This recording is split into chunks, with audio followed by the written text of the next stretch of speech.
There have been so many companies designing music furniture. You know, the ideal ergonomic solution for the guitarist. I think we've pretty much cracked it. You get the beautiful leather armchair, and then you build the guitar around that, rather than the other way around. Yeah. And you get this.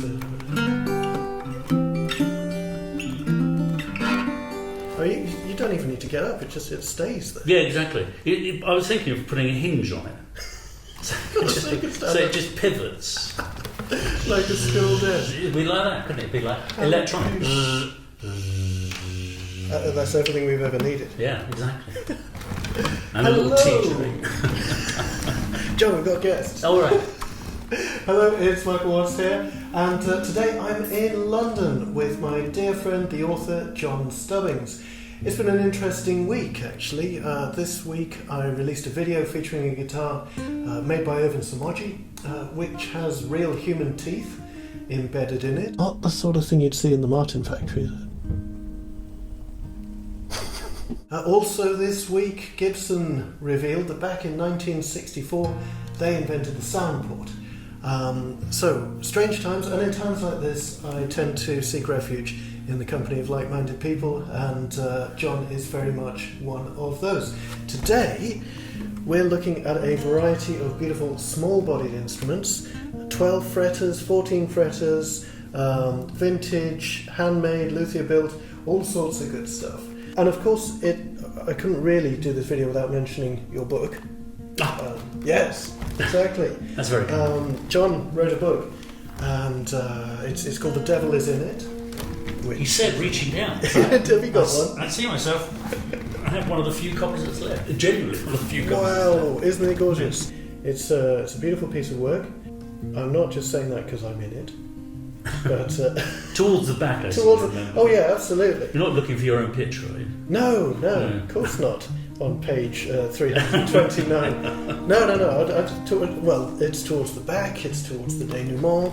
You know, it's a vital stage. Oh, it is. Some might say in the in the book itself.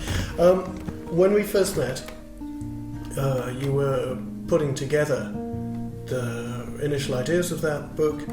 You've essentially brought 3 different strands together in the course of a really beautifully written narrative.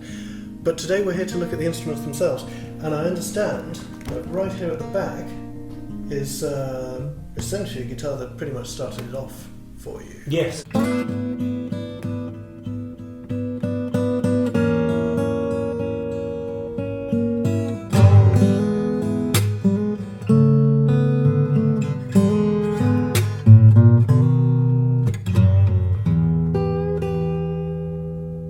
This is 1984 Martin Custom Shop, before there was a Martin Custom Shop. And so it's 0042, Indian rosewood and spruce. And of course it was more money than I'd ever even dreamed of spending on a guitar. I didn't realise you could spend that much money on a guitar. And it's sort of been with me ever since. But this, I suppose, started the acquisition bug, right? Or the desire to find something that's even better than this. And ironically, it probably starts with this 00 and ends with this 00, which we'll probably come on and talk about a little bit later. Absolutely. And also my fascination for small body guitars. What is it about the small body that appeals to you, John? I suppose it's comfort. It's the fact I don't perform, so I don't need a loud guitar. I don't perform in bands, so I don't need. And I suppose, like, you know, so many people, as I discovered when I was researching and then writing the book, is that, you know, the dreadnought coming to the fore as being the only sort of acoustic guitar you can buy was sort of an accident. Oh, absolutely. And most, I would say, the vast majority of people who are playing dreadnoughts, and this is not denigrating the player, are playing it by default rather than by choice. And I would reckon if you could put a 00 or a 000 or even a smaller guitar, parlor, single O, into a dreadnought player's hands, I think they'd love them. Oh, absolutely. I mean, they're comfortable to play. They've got all the volume that most people ever need. They've got that amazing range. I mean, you can play anything on them. Okay, it probably isn't the ideal guitar for playing in a bluegrass ensemble. Right. But that to one side, I think a double O, triple O, or the OM are just perfect guitars. Yeah, I mean, I'm very keen on this idea of you can play whatever you want on whatever you want. You know, if an instrument speaks to you either sonically or visually or ideally both, then go for it. Yeah. And you can definitely play fingerstyle on a dreadnought. I can't help but get the feeling that my gentle touch and short polished nails just aren't getting the best of this guitar. You know, clearly the modified dreadnought has sort of has become almost the guitar of choice for a particular sort of fingerstyle playing. I know you play one. But definitely these small body guitars. And in an age when microphones are so amazing, and even built-in pickups are so amazing, it sort of, you know, without talking about Ed Sheeran too much, but you know, he's made his way in the world with a travel guitar. What I love about them is the immediacy, because a smaller soundboard moves a lot faster than a great big dreadnought or a jumbo, and as such you get a really quick whip crack response that I really do enjoy. And I think when you go to slot head, and I'm not certain whether I could hear the difference between a slot head and a paddle top, but definitely in terms of playability, the 12 fret slot head is just so easy to play and just so perfect. And I know that Eric Schoenberg would say that the OM is the, you know, with that slightly longer string length, is the perfect fingerstyle guitar in the small genre, rather the genre of small guitars, but there's not an awful lot in it.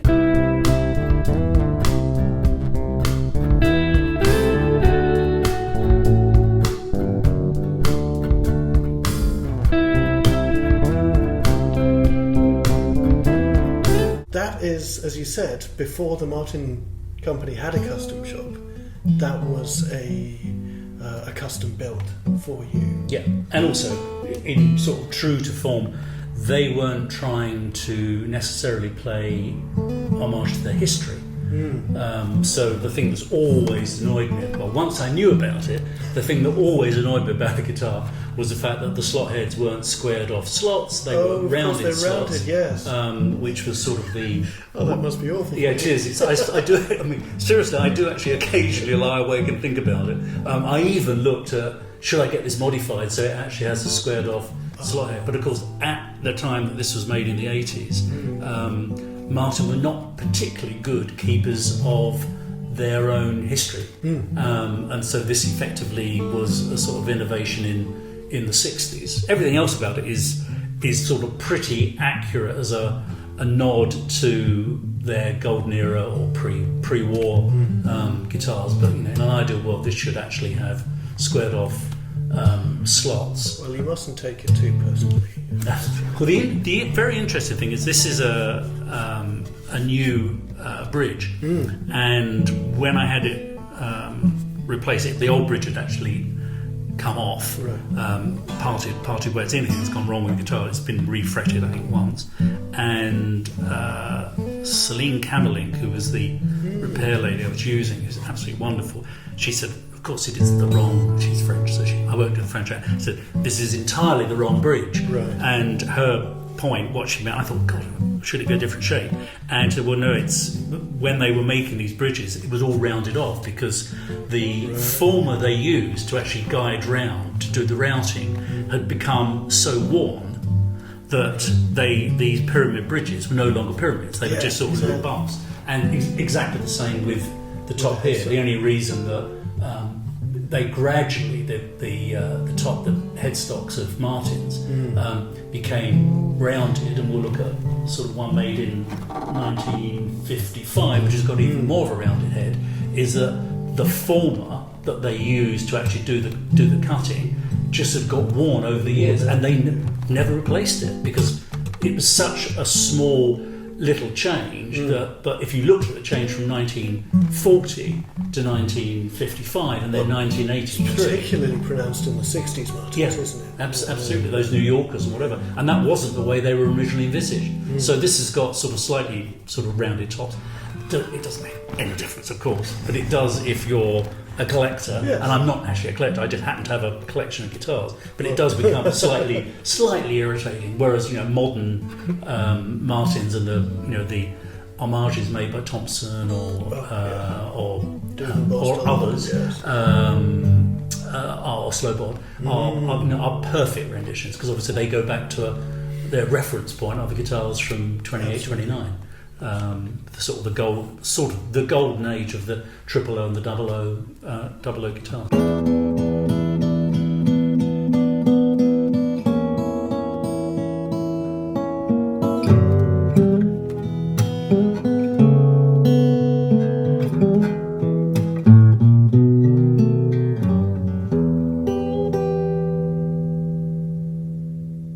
When I was doing the road trip, that's sort of part of The Devil Is In It.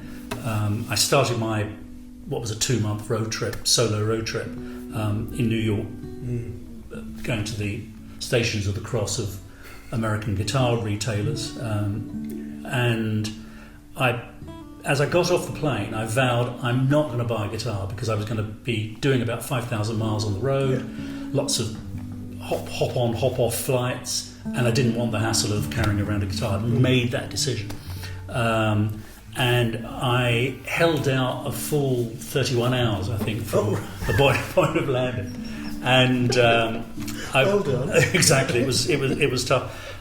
So I was in an unnamed guitar shop, and I was interviewing the owner. We were talking about the evolution of the vintage guitars and their popularity and the price boom in the 70s, 80s and 90s.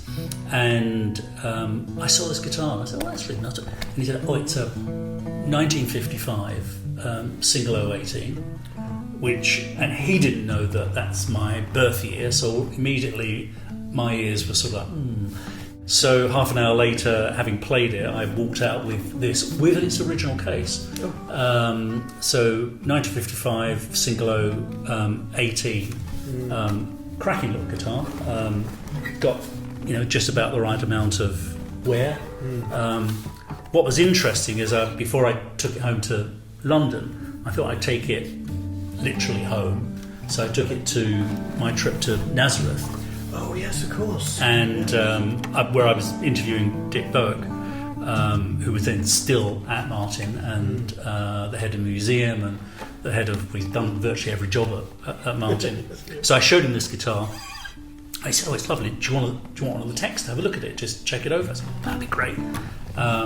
So when I finished at the end of the day, I went to see the tech with Dick, and he said, really nice guitar. Said, it's never been refretted. Original bridge, original neck. He said, this is pretty much how it left the factory in 1955.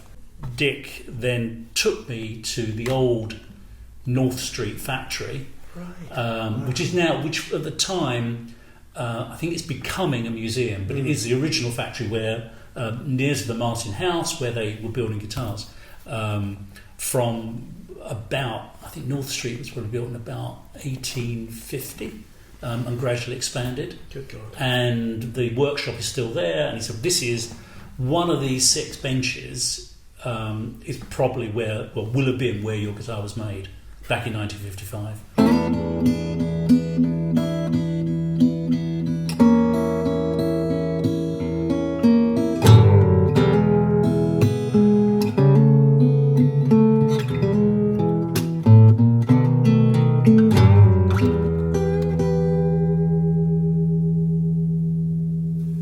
So this is a Dale Fairbanks. He may have moved his workshop now, but I think so. One-man band. This was made in the Connecticut workshop. Oh, Hartford. Yeah. So, if you like, it's his nod to the Robert Johnson guitar. I mean, I'd been looking around for a good L1 or a good L2 for quite a while. And as most people who are interested in old Gibsons know, they very varied in quality, and you have to play them. They're possibly one of the more dangerous guitars to buy off of reverb or without playing. Again, you either love or hate the club baseball bat neck.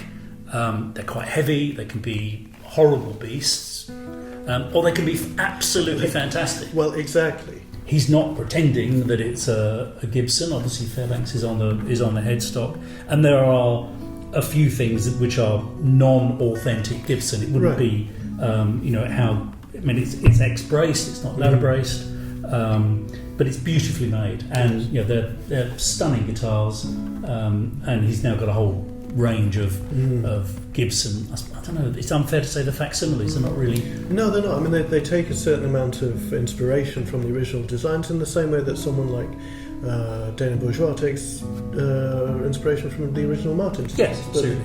They certainly go somewhere else. Dale makes a version of the Roy Smeck guitar with Super 400 appointments, the Super Smeck.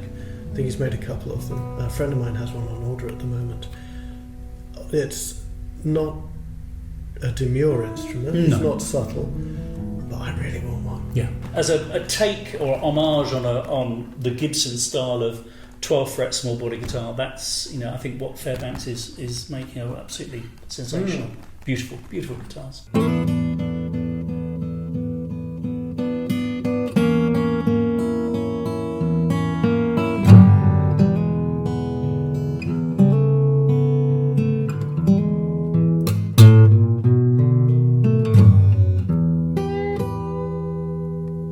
Okay, so it's Santa Cruz, again, homage fromage to the Nick Lucas guitar. So at the time I was looking around for a Nick Lucas, it must have been, again, the middle 90s.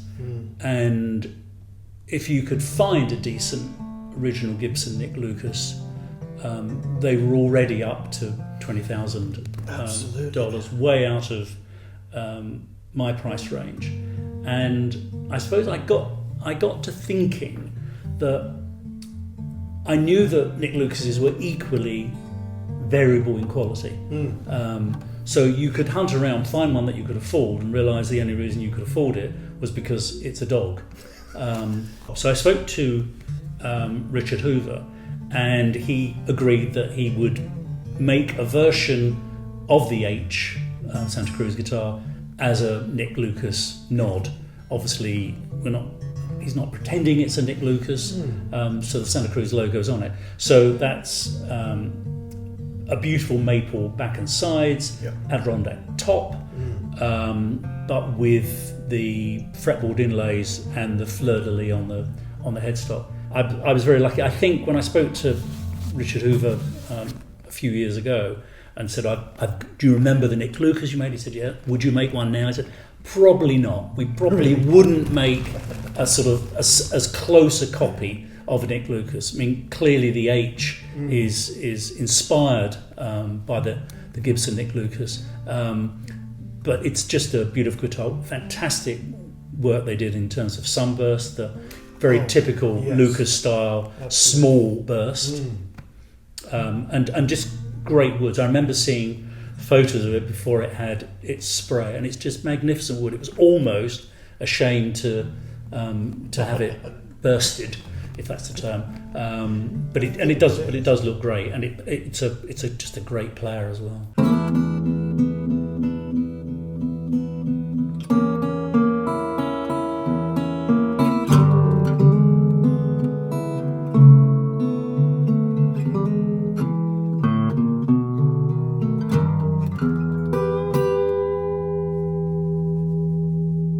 I had a Martin 000 45 that was refretted by a luthier called Dave King.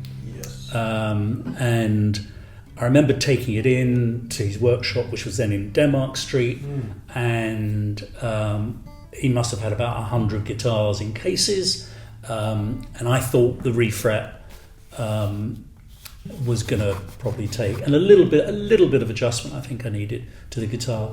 And he said he would probably look at it in 6 to 9 months, and which sort of slightly surprised me. But he said, don't ring me, I'll ring you when it gets close to getting on the bench. And about a year later, I got a phone call, and he said, I'm working on it now, do you want to come and look at it? And by then he was working a lot from his workshop at home in Berkshire.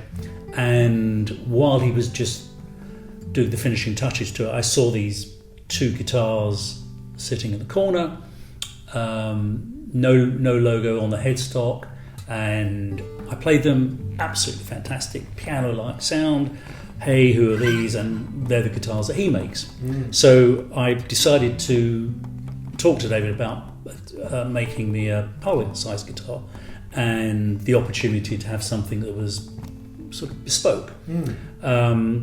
And he reckoned it'd be about a year before he could start looking at it. And then again, he'd ring me when it was ready to start selecting wood, Sure. Et cetera, et cetera.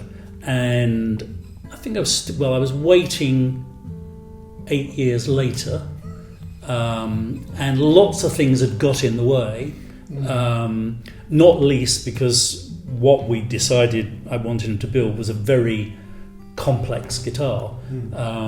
This was ultimately guitar, so a bit of a spoiler, but yes, I finally got the guitar, but it was about 10 years from ordering it to actually getting it. And round about year 8, I thought this could actually make quite a nice short book, just a book about the ordering of a boutique guitar and the things you go through, and the choices you make, and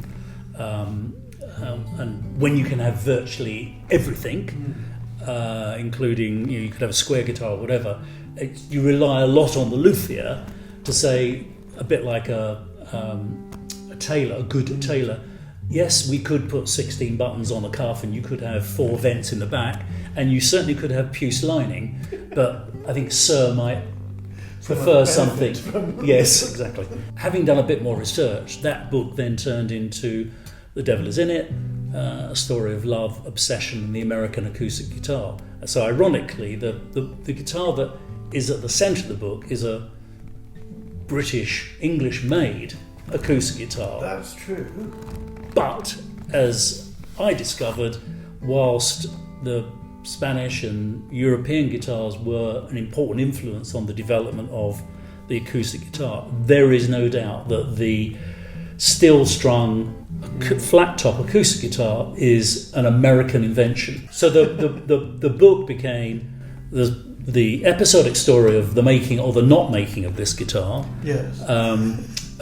A sort of travel log, because I spent, apart from doing lots of telephone interviews and lots of desk research, I spent just over 2 months travelling through America, meeting players and makers and guitar store retailers, and trying to learn a little bit more about the influence of the acoustic guitar, because it is it is the instrument that democratized music making in the world. It's a political instrument. It has a central role to play in civil rights, in politics with a big P and a small p. It is an incredibly important instrument, and that's effectively the story that I ended up writing. These tuners were designed by René Lecote, late 1700s. They're so beautiful. They're absolutely wonderful, silver backplate. I think that I shuddered. I can remember. I know exactly how much the Rogers cost. Right. They are astonishing. Yeah, well, it's the nicer the nice, the higher the price. Yes, exactly. But they are handmade, and they're made by Rogers, now Rogers' son, with enormous love. And it's a, as you say, when you first played it, I think you said it's crystalline. It does have that piano-like sound. African Blackwood has become more and more popular, even though there isn't much of it around. Absolutely. I think very few boutique luthiers are offering it. It is actually, one often says, "Oh, it's such a lovely light guitar." It's not a light guitar because African Blackwood is a very dense wood. It's part of the same family as. Is it part of the same family? It's a Dalbergia. It's a rosewood. Yeah. It's Dalbergia melanoxylon. There you go. It's always good to have that bit of information just locked in the room. Yeah. And it's a very, very dark, and it's got very, very dark purple, very, very dark blue, very, very dark green in there. But it's sort of from a little bit of distance. It's a black-bodied guitar, and it's got very little figuring. It's very, very straight, and it's a loud guitar. Absolutely wonderful, beautiful, Yes, I think it's worth the 10-year wait.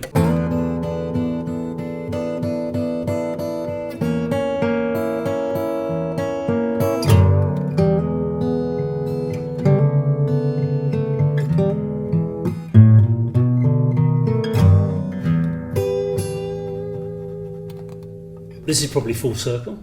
Another 00, but Jason Costal's take on the 00. Yes, indeed. I think it was in conversation with you that I decided that I was going to ask Jason to make a guitar for me, and it seemed the obvious choice was going to be a modified Dreadnought, and I played yours, and I think you advised me against it because it physically is too big a guitar for me. I could play it, but it wasn't a comfortable guitar. That's right. And I seem to remember you said, what's your favourite guitar? What's the guitar that your default guitar that when they're all in the room you end up picking up that one? I said, well, it'll always be the 0042. It's incredibly comfortable. It's got the right width fretboard. It feels good to play, etc., etc. I love 12 fret guitars, etc., etc. And I think it then became a sort of debate between the OM and the 00. And OMs have become very fashionable. From a point where 25 years ago, very few people making OMs. Yeah, Martin weren't even making them. Exactly. The OM, in the Martin history, the OM had a very, very short life. It was commissioned by Perry Bechtel, the banjo player, who was a dance band player. And actually, by the time they'd made the OM for him, the very, very first OM, he'd already bought an L5 Gibson, exactly. And he was playing an Archshop guitar. He didn't do as he promised, which was recommend it to all his banjo mates and his dance band mates, and it then became a Western swing guitar.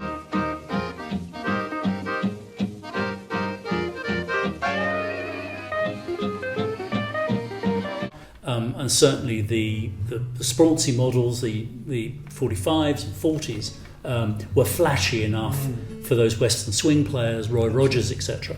But I think it was only in their catalogue for 2 years, and it modified into the 00. Yeah, exactly. I think I'm right in saying that the first ones they made for Bechtel had a 17 fret neck to them. Yeah, something like that. Yeah, something like that. But it was by and large a failed piece of product development, and bearing in mind that Martin did very little R&D. Well, exactly. A new guitar from Martin was, sort of like a once in 3 decades. If you look at, the number of guitars, now obviously they're coming out of their ears, but sort of at the time there really weren't that many new models coming out. And so the OM became the 00, 14 fret 00, and it was only really Eric Schoenberg who loved using to play ragtime. And on the cover of his first, Eric and his cousin's first album, which is I think the new ragtime guitar, which I remember buying when it first came out, he's playing a 0045, which was his guitar of choice. And then I think he played an OM and decided this was a better guitar for ragtime. Having made all this discovery, so I phoned up Jason and I said, "I've changed. Have you started building it yet?" And he said, "Why?" I said, "Because I'm thinking whether or not I could have an OM instead of a 00. And he said, "Well, you could. You'd have to cancel your order. But I've got the most amazing piece of beeswing mahogany that I've already cut, and I won't get another piece like this for quite a long time. So if you want to pass it up, I'm sure we can find a way. And at that point, I thought, no, the gods have decided. And thank goodness I didn't force him or push him to make an OM. And this is one of his wonderful double O's with European spruce, possibly the most subtle of costal rosettes. It is beautiful. There is very, very little colour. I mean, some of these are really, really quite sparky, but there's very little colour variation, and it's a cracking guitar, absolutely beautiful. Everything about. I mean, he's such a great craftsman anyhow, but it's a wonderful, wonderful number 124, really beautiful guitar. So that's sort of full circle on my journey. I started off, I suppose, with a double O, and the last guitar I've acquired is a double O. There are, I believe, still 1 or 2 copies of The Devil Is In It available. Yes, there's about 10. It's only available, I'll say this so that people don't, it's not available on Amazon. In fact, you will, if you Google The Devil Is In It, you will find bookshops saying out of stock. It's not, because I never sold it through bookshop. So there's about 10 left, and it's from, well, if you Google it, but it's theaffairianpress.com, where you can buy it from. But I wouldn't say hurry, because I'd be quite happy to have half a dozen copies, but there are a few left. There are a few left, but only a few. Yeah. It really is one of the most beautifully made books. It is, I mean, it's been described as very much a sort of a tactile experience reading it, and in the same way as playing the guitar is. John, it's been a joy, as always. Thank you very much indeed. My pleasure. Thank you for having me, as they say. Thank you to you for watching. Until next time, stay tuned.